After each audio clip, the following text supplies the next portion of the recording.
பக்தி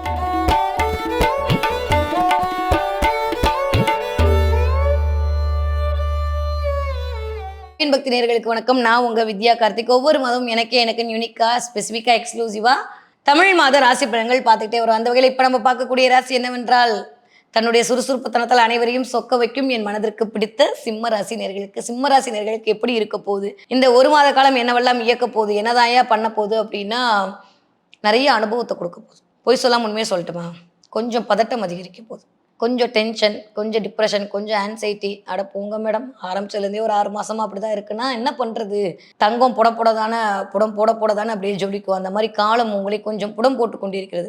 எது நல்லது, எது கெட்டது, யாரை நம்பணும், யாரை நம்பக்கூடாதுன்ற மாதிரி பாடத்தை நிறைய சொல்லி கொடுத்துருக்கோம்.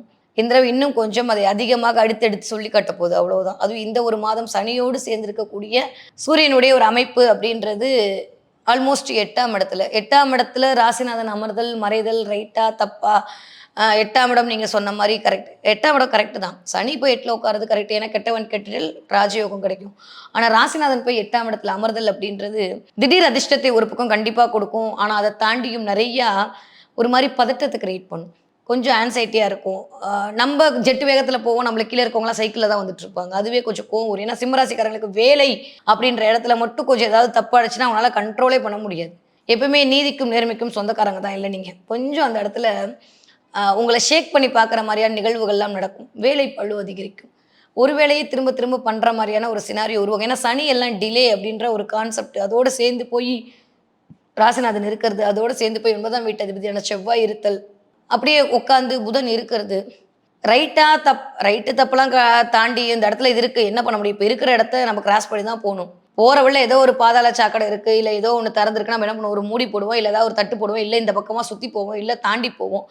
அந்த மாதிரி இந்த ஒரு மாதம் ஒரு 4 கிரகங்கள் ஒரு இடத்துல இருக்குன்ற போது அதை எப்படி தாண்டி போகிறதுன்ற பக்குவத்தை வளர்த்துக்கிட்டாலே சிம்மராசிக்காரர்களுக்கு சிகரம் ஏறக்கூடிய அமைப்பெல்லாம் வந்து விடும். ஆனால் இந்த தடவை கொஞ்சம் நிஜமாவே கொஞ்சம் பதட்டம் அதிகரிக்கும், டென்ஷன் ஆகும், டிப்ரெஷன் ஆகும், கொஞ்சம் ஆன்சைட்டி ஆகும், வேலையில் கொஞ்சம் டிலே ஆகும். யூஸ்வலி நான் நெகட்டிவாக சொல்லவே மாட்டேன், உங்களுக்கே தெரியும். நீங்கள் என்ன தான் கமெண்ட்டில் கழுவி ஊற்றினாலும் சூப்பர்னு நானே கொண்டாடிட்டே போவேன். ஆனால் இந்த தடவை கொஞ்சம் சிம்மராசிக்காரர்களுக்கு ஒரு அவேர்னஸ் தேவைப்படக்கூடிய மாதமாக தான் இருக்குது. ஏன்னா ரொம்ப எக்ஸ்பெக்டேஷன் வச்சிங்கன்னா, ஏன்னா சிம்மராசிக்காரங்களை இப்போ ஆஃப்லேட்டாக நானும் பார்க்குறேன், ஒரு மாதிரி அமைதியாகிட்டீங்க. நீங்களும் அமைதியாக இருந்தால் நாங்களாம் என்னத்துக்காருது சொல்லுங்கள்? என்னால் தாங்கவே முடியல. சிம்மராசிக்காரங்களா எப்படி இருந்தாங்கன்னா அப்புறம் உலகமே என்னத்துக்காருது? அதனால் எப்பயும் போல் நீங்கள் சிம்மம் தான். சிங்கிளாக இருக்கு அப்படியே வந்து நீங்கள் உங்கள் கெத்தை காட்டிகிட்டே இருந்தால் நல்லாயிருக்கும். திடீர்னு சில சமயம் அப்படியே ஏன் வாழ்கிறோம் அப்படின்ற மாதிரி ஒரு விரக்தி மனப்பான்மையை கிரியேட் பண்ணும். எது தலைக்கு மேலே இருக்கக்கூடிய கேது, 7ஆம் இடத்துல இருக்கக்கூடிய இந்த ராகு வேறு, அதுக்கு ஆமான்னு அடுத்தவர்கள் மீதான ஒரு தேவையில்லாத ஒரு விமர்சனத்தை வைக்கும். நம்மளுக்குன்னு வர்றவங்கெல்லாம் கொஞ்சம் அப்படித்தான் வருவாங்க. இன்னைக்கு ஒரு 6 மணிக்குள்ளே வேலையை முடிக்கணும், முதல் நாள் டெட் எண்டு கொடுத்துட்டு போவார். நம்ம கீழே வேலை பார்க்குற ஆட்கள் வந்து நாளைக்கு 6 மணிக்கு தான் முடிப்பேன்ற மாதிரி உட்காந்துருப்பாங்க. நம்மளால் வேலையும் வாங்க முடியாது, வேலையை விட்டு போகவும் முடியாது. ரெண்டுக்கும் நடுவில் முடிச்சுக்கிட்டு ஏன்டா இந்த வேலை பார்க்குறோன்ற மாதிரி கொஞ்சம் ஒரு மாதிரி இருக்கும். அதாவது மற்றவர்களுக்காக நாம் பழியேற்று கொள்ள வேண்டிய சூழல் எல்லாம் இந்த தடவை ராகு கொஞ்சம் உருவாக்கி கொடுப்பார். இந்த 8ஆம் இடத்துல இருக்கக்கூடிய சனி நிறைய பேருக்கு ஞானத்தை உண்டாக்கி கொடுப்பார். திடீர்னு ஒரு மாதிரி இன்ட்யூஷன் பவர் அதிகரிக்கும். என்னதான் பிரச்சனை வருது பாருங்க, யாருக்கு பிரச்சனை வருதோ அவங்களுக்கு தான் கடவுளுடைய வாசம் தெரியும்னு சொல்லுவாங்க. இந்த உங்களுக்கு கடவுளுடைய வாசம் மட்டும் இல்லை, கடவுள் உங்களுக்காகவே உட்காந்துருக்காரு, உங்கள் சுவாசத்தில் இருக்காருன்றது புரியும். நிறைய ஹீலிங் எனர்ஜி தேவைப்படக்கூடிய ஒரு மாதமாக இருக்கிறது. நிறைய இது வரைக்கும் இல்லாமல் ஒரு இன்ட்யூஷன் பவரை உணர்வீங்க. பிரபஞ்சத்தோட கை அப்படியே உங்ககிட்ட இருக்கிறத நீங்கள் அப்படியே சில பேருக்கு சில விஷயத்த சொல்ல முடியுங்க, சில பேர் விஷயத்தை உணர்த்த தான் முடியும். இந்த தடவை நீங்கள் அதை உணர்வீர்கள். குலதெய்வத்துடைய ஆசி சிம்மராசிக்காரர்களுக்கு எக்கச்சக்கமாக இருக்குது. அது ஒரு பெண் தெய்வத்துடைய எனர்ஜி ரொம்ப அழகாக உங்களை இயக்கி கொண்டே இருக்கிறது. நிறைய சிம்மராசிக்காரர்களுக்கு இந்த தடவை கொஞ்சம் ஆரோக்கியத்தில் மட்டும் மிகுந்த கவனம் தேவைப்படக்கூடிய காலகட்டமாக தான் இருக்குது. இந்த 8ஆம் இடம்ன்றது வண்டி வாகனத்தில் விபத்து, போகிற இடத்துல பிரச்சனை, திடீர் அசிங்கம், அவமானம் நிறைய இருக்குது. நான் அதெல்லாம் சொல்லி உங்களை கஷ்டப்படுத்த விரும்பல. பட் இந்த இடத்துல கவனமாக இருக்கணும். ஆரம்பிக்கும் போதே ஒரு விஷயம் சொல்லிட்டேன், ரோடு குண்டும் குழியுமா இருக்குன்றதுக்காண்டி நம்ம என்ன பண்ண முடியும்? ரோட்டில் போகாமல் இருக்க முடியுமா? இல்லை நம்ம ஓடி உட்கார முடியுமா? இதுதான் பாதை அப்படின்ற போது இந்த ஒரு மாதம் இப்படி தான் இருக்க போகுது. அடுத்து வரக்கூடிய நாட்டில் வசந்தத்தோட வாசப்பில் நிற்க போகிறீங்க. அதுவும் ஏப்ரல் மாதத்துக்கு அப்புறம்லாம் சின்ராசை கையில் பிடிக்க முடியாது. குரு அப்படியே உட்காந்து யாரா அது என் பிள்ளைய பார்க்குறதுன்ற மாதிரி தலையிலேயே போடுவார் சனியை. அப்போ சனி ஆல்ரெடி சுப வீட்டில் உட்காந்து சுபத்துவமாக இருக்காரு, நீங்கள் வேற உச்சமாயிடுவீங்க. ஏப்ரல் மாதம் சூரியன் வேற உச்சமாயிடுவார். அப்போ குரு வேற அப்படியே டிரான்சிட் ஆக ஆரம்பிக்கக்கூடிய அந்த டைம் வேற. ஸோ ஏப்ரல்லேருந்து டைம் சூப்பராக இருக்குது. ஒரே ஒரு மாதம் அது மட்டும் கொஞ்சம் கவனமாக பார்த்து கொள்ள வேண்டும். இந்த ஒரு மாதம் என்பது திடீர் முடிவுகளை எடுக்க வைத்து திடீர் முடிவெடுத்தல் தான் இந்த 8ஆம் இடம். நல்லா தான் இருந்தேன் மேடம், ஏதோ தோணுச்சு வேலையை விட்டு வந்துட்டேன், வந்திருக்கக்கூடாதுன்னு அதுக்கப்புறம் யோசிப்போம், நம்மளுக்கான வேலை கிடைக்காது. அதனால் கொஞ்சம் வேலை அப்படின்ற இடத்துல கவனமாக இருக்கணும். திடீர்னு ஏதாவது ஒரு விஷயம் பண்ண போகிறீங்கன்னா கவனமாக இருக்கணும். ஏன்னா இந்த 8ஆம் இடம் வலிக்கிறது, திடீர்னு விஷயங்கள் நடக்கும்னு சொன்னேன். மேலேருந்து கீழே விழுகிறது, யாரோ ஒருத்தவங்க மேனிபுலேட் பண்ணி திடீர்னு லாட்டரி சீட் வாங்கி கோடீஸ்வரன் ஆகணும்னு யோசிக்கிறது, சட்டத்துக்கு புறம்பான சில விஷயங்கள நீங்க ஈடுபட மாட்டீங்க. ரூ. 1,00,00,000 கொடுத்தாலும் சிம்மராசிக்காரங்க அத பண்ண மாட்டீங்க எனக்கு தெரியும். ஆனா உங்கள பண்ண வைக்கிற மாரி ஆட்கள் வந்து மாற்றுறது. உங்களுக்கு பிடிக்காம சொல்றாங்களே அப்படின்றதுக்காக சில வேலைய பண்ண வேண்டிய ஒரு கட்டாயத்திற்குள்ள ஆட்படுது. இஎம்ஐ கட்டணும், பிள்ளைங்கள படிக்க வைக்கணுன்றதுக்காண்டி கஷ்டப்பட்டு பல்ல கடிச்சுட்டு வேலைக்கு போக வேண்டிய சூழல். இதெல்லாம் சிம்மராசிக்காரர்களுக்கு இந்த 1 மாசம் இருக்கும்பா. கொஞ்சம் கவனமா தான் இருக்கணும். ஏன்னா, சனி தனியா இருந்தாலும் பரவால்ல. இத்தன பேரோட சேர்ந்திருக்கும்போது, இத்தன கிரகம் நம்மளுக்கு பாசிட்டிவான கிரகம்லாம் போய் 8ஆம் இடத்துல மறையுதல்லா அப்டின்னா, எஸ் கொஞ்சம் மறையுது. அதனால கொஞ்சம் கவனமாக இருக்கணும். மத்தபடி எல்லாம் கிடைக்க போது. நீங்க இதுவரைக்கும் எதிர்பார்க்காத இடத்துலருந்து பணம் வரப்போது, இன்சூரன்ஸ் வரப்போது, உங்க வண்டிக்கான இன்சூரன்ஸ், உங்களுக்கான இன்சூரன்ஸ், ரொம்ப நாளா கட்டாத விஷயத்துல கட்டி முடிக்கிறது, இதெல்லாம் நடக்கும். அதே மாரி 8ஆம் இடத்துல உட்காந்து அவர் பார்க்கக்கூடிய பார்வைன்னு ஒண்ணு இருக்குல்ல. அது உங்களுடைய 2ஆம் இடத்துக்கு விழுகுது. குடும்பஸ்தானத்துல ரொம்ப கவனமா இருக்கணும். ஏன்னா செவ்வாயும் உட்கார்ந்திருக்காரு, கோவத்த உண்டாக்குவாரு. சூரியனும் உட்கார்ந்திருக்காரு, டென்ஷன் ஆக்குவாரு.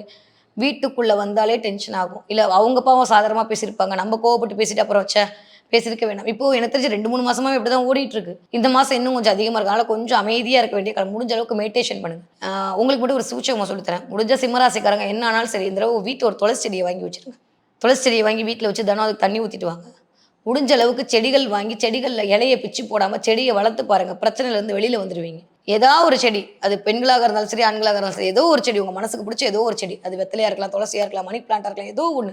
வாங்கி உங்க பிள்ளைய தினம் கவனிக்கிற மாரி தினம் போய் அதுகிட்ட உட்காந்து அதுக்கு தண்ணி ஊத்தி அதோட ஒரு வார்த்தை மனசு விட்டு பேசிட்டு வாங்க.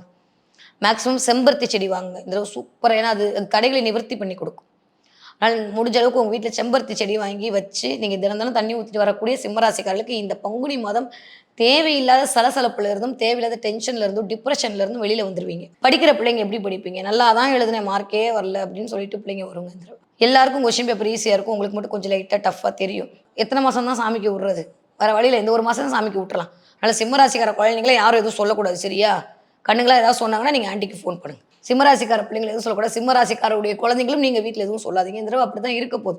அதனால பிள்ளைகளுக்கு அந்த ஏஜ்ல இருக்கக்கூடிய பிள்ளைங்களுக்கு மறதியா இருக்கிறது, மறந்து போறது, லேசியா இருக்கிறது, அப்புறம் பார்த்துக்கலான்ற எண்ணத்த கூட சனியோட எல்லா காரகத்தும் இயங்கும்போது பிள்ளைங்க பிரச்சனை இல்ல. சனியோட பிரச்சனை. சரியா? அதனால பிள்ளைங்கள யாரும் தப்பு சொல்லாதீங்க. 20 வயதிலிருந்து 40 வயது இருக்கக்கூடிய சிம்மராசிக்காரர்களுக்கு நெறைய பேருக்கு பிரேக்கப் ஆலாம். நல்லதே சொல்ல மாட்டீங்களான்னு எனக்கு என்ன ஆசையா? சொல்லக்கூடாதுன்னு. கொஞ்சம் பிரேக்கப் ஆறதுக்கான வாய்ப்புகள் இருக்கு. அதனால அது பின்னாடியே தொங்கிட்டு இருக்காதீங்க. நம்மளுக்கு வேலை நெறைய இருக்கு. ஆல்ரெடி ஆஃபீஸ்ல வச்சு செய்றீங்க. இன்னும் இது பின்னாடியே சுத்திட்டு இருந்தா என்னத்துக்கு ஆகுறது? புரிந்து கொள்ளாத உறவுகள் பற்றியான விழிப்புணர்வு வரக்கூடிய மாதமாக தான் இருக்கு இந்த மாதம். யார் நல்லவங்க, யார் கெட்டவங்கன்ற ஒரு சுய பரிசோதனையை இந்த தடவ சனி உங்களுக்கு குடுக்க போறார் இந்த மாதத்துல. அதுக்கான வாய்ப்புகளையும் மற்ற கோள்கள் குடுக்க போகுது. ஸோ நெறைய வேலைப்பளு அதிகரிக்கும். உங்கள மாரி உண்டா, உங்கள மாரி உண்டான்னு சொல்லி உங்கள்ட்ட வேல தள்ளுவாங்க. யாரெல்லாம் மார்க்கெட்டிங் ஃபீல்ட்ல இருக்கீங்களோ, யாரெல்லாம் ஹெச்ஆர் ஃபீல்ட்ல இருக்கீங்களோ, யாரெல்லாம் வந்து ஒரு லீடர்ஷிப் குவாலிட்டில இருக்கீங்களோ, யாரெல்லாம் ப்ராஜெக்ட் மேனேஜர் இருக்கீங்களோ, அத்தன சிம்மராசிக்காரர்களுக்கும் ராஜயோகம் தான். ஆனா, தலைவலியோடு கூடிய ராஜயோகம். புரிஞ்சா? அவ்வளோதான். 40 வயதிலேருந்து 60 இருக்கக்கூடிய சிம்மராசிக்காரர்களுக்கு ஆரோக்கியத்தில் அக்கறை தேவை. வயிறு சம்மந்தப்பட்ட பிரச்சனை, கால் பிரச்சனை, இடுப்பு பிரச்சனை கொஞ்சம் பிரச்சனையா தான் இருக்கு. ஹெல்த்லயும் கவனமா இருக்கணும். வண்டி வாகனத்துல வித்த காட்டாதீங்க. எனக்கு தான் வண்டி ஓட்ட தெரியும்னு யாரையும் ஓவர்டேக் பண்ணிட்டு போகாதீங்க. வண்டி செலவு வைக்கணும். இரும்பு அதே மாரி டயரு, அதே மாரி ஆயில் எல்லாம் சனியோட காரகத்துவம். கொஞ்சம் ஆயில் ஊத்தணும்னா வண்டிக்கு ஆயில ஊத்திருங்க. ஒரு தடவ வண்டிய மெயின்டனன்ஸ்க்கு விட்டுட்டு வாங்கிக்கோங்க. பழைய வண்டி வச்சுட்டு இருக்கீங்கன்னா, அத ஒரு தடவ புதுப்பித்துக் கொள்ளுதல் என்பது அத வந்து ஒரு நல்ல சர்வீஸ் போக வச்சுட்டு, அதுக்கப்புறம் வேலைக்கு போறதுன்றது சிம்ம ராசிக்காரர்களுக்கு சரியா இருக்கும். இல்ல அதன் மூலமாக சின்ன சின்ன செலவுகளும், இல்ல அதன் மூலம் சின்ன சின்ன விபத்துகளும் ஏற்படுவதற்கான வாய்ப்புகள் இருக்கு. கவனமா இருந்துக்கிட்டீங்கன்னா போதுமானது. 60 தாண்டிய சிம்ம ராசிக்காரர்களுக்கு கொஞ்சம் அடுத்தவங்களுக்கு அட்வைஸ் பண்ணாதீங்க. நீங்க பண்ணா யாரும் கேட்க மாட்டாங்க. அதன் மூலமா என்ன அவன் மதிக்கல, ஒண்ண அவன் மதிக்கலன்னு சொல்லி நீங்களா டென்ஷன் ஆயிக்குவீங்க. இந்த தடவ கொஞ்சம் நீங்களா டென்ஷன் ஆகுது, நீங்களா டிப்ரஷன் ஆகுது, நீங்களா பிபி ஏத்திக்கிறது, அப்படின்ற மாரி சில சில விஷயங்கள் வரும். சிம்மராசிக்காரர்கள் எஸ்பெஷலி கொஞ்சம் இந்த தடவ சாப்பாடு விஷயத்துல கவனமா இருக்கணும். நான் திரும்பவும் சொல்ட்டேன், தலைவலி இருக்கக்கூடிய மாதமா தான் இருக்கு. சமாளிக்கக்கூடிய தெம்ப கடவுள் கண்டிப்பா உங்களுக்கு குடுப்பான். ஏன்னா, கடவுளுக்கு தெரியும் யார்கிட்ட எந்த வேலைய குடுத்தா அவங்கனால முடிக்க முடியும். அதனால தான் உங்ககிட்ட குடுக்குறான். ஸோ சிம்மராசிக்காரங்க இவ்ளோ பிரச்சனைய ஃபேஸ் பண்றதுக்கு தகுதியானவர்களா இருக்கக்கண்டு தான் உங்ககிட்ட இந்த வேலை வருகிறது. ஸோ சிம்மராசிக்காரங்க இந்த தடவ என்ன தெய்வத்தை வழிபாடு செய்ய வேண்டும்? அனுமன் வழிபாடு உங்களுடைய அல்லலை தீர்க்கக்கூடிய வழிபாடாக அமையக்காது. அதே சமயம் உங்களுடைய குலதெய்வத்துடைய வழிபாடு. இது 2மே இந்த தடவ உங்களுக்கு ஒரு மிகப்பெரிய வலிமையும், மனோதிடத்தையும் கொடுக்கக்கூடிய வழிபாடாக அமையும். ஓகே. சிம்ம ராசிக்காரங்க இந்த தடவ என்ன பார்ப்பீங்க? சிம்ம ராசிக்காரங்க இந்த தடவ நெறைய குரங்கு பார்ப்பீங்க. பார்த்தீங்கன்னா, எனக்கு கமெண்ட்ல சொல்லுங்க. நெறைய குரங்கு பார்க்கறது, நீங்க போற இடத்துல குரங்கு தெரியறது, இல்ல திடீர்னு எங்க இருப்பீங்க, உங்க வீட்டுக்கிட்ட குரங்கு போயிட்டு வருது. ஃபோன் எடுத்தா மங்கி தெரியுது, மங்கியோட இமேஜ் பார்க்கறது. மனசு ஒரு மாரி அலைப்பாய விடாம பக்குவமா இருந்துக்கோ, ஒண்ணுமே இல்ல. இந்த கேது பயலெல்லாம் நம்பாத. எல்லாம் வேணாம், எல்லாம் வேணாம்னு சொல்லுவான். அப்படிலாம் ஒண்ணும் இல்லன்னு சொல்லக்கூடிய சமிக்கைகளாகத்தான் இந்த குரங்கு பார்த்தல் அப்படின்ற நிகழ்வு நிகழப் போகிறது. உங்களை பார்த்து நிறைய பேர் பொறாமப்பட போகிறாங்க, போட்டி போட போகிறாங்க. என்ன மேடம் இருக்குது என்கிட்ட அப்படின்னா என்ன பண்ணுறது? நீங்கள் ஒளி மிகுந்தவர்கள்னு உங்களுக்கு தெரியாது, ஆனால் ஊருக்கே தெரியும். அதனால தான் நீங்கள் சிம்மமாக இருக்கீங்க. கொஞ்சம் கண் திருஷ்டியும் பொறாமையும் நிறைய விழக்கூடிய, அதை எடுத்துக்கொள்ளக்கூடிய நேரமாக இருக்குது. அதனால் முடிஞ்ச அளவுக்கு ஒரு வாரத்துக்கு ஒரு தடவை சிம்மராசிக்காரங்க சுற்றி போட்டுக்கோங்க. இது பண்ணாலே போதும். இந்த தடவை தேவையில்லாத நெகட்டிவிட்டி உங்களை வந்து சேராது. இந்த தடவை ஆல்மோஸ்ட் சிம்மராசிக்காரங்க எனக்கு தெரிந்து 222 இந்த நம்பரை பார்ப்பீங்க. பார்த்தீங்கன்னா கமெண்ட்டில் சொல்லுங்கள். இதே மொபைல் திறந்தால் 222ன்னு பார்ப்பீங்க. இல்லை 22 நம்பரோட உங்களுக்கு கனெக்ட் ஆகும். இல்லை 22 வண்டி வாகனங்களை பார்ப்பீங்க. நிறைய 222 நம்பர் இந்த தடவை கரெக்ட் ஆகும். கரெக்ட் ஆகும்போது அப்படின்னா இதெல்லாம் சுக்கிரனுடையும் சந்திரனையும் இயக்கக்கூடிய காரணி. ஸோ மன ரீதியாக ஸ்டாண்டர்டாக இருக்க வேண்டும் அப்படின்னு சொல்லக்கூடிய சமிக்கைகளைத்தான் இந்த 2 பார்த்தல் என்பது உங்கள் கண்ணில் படும்.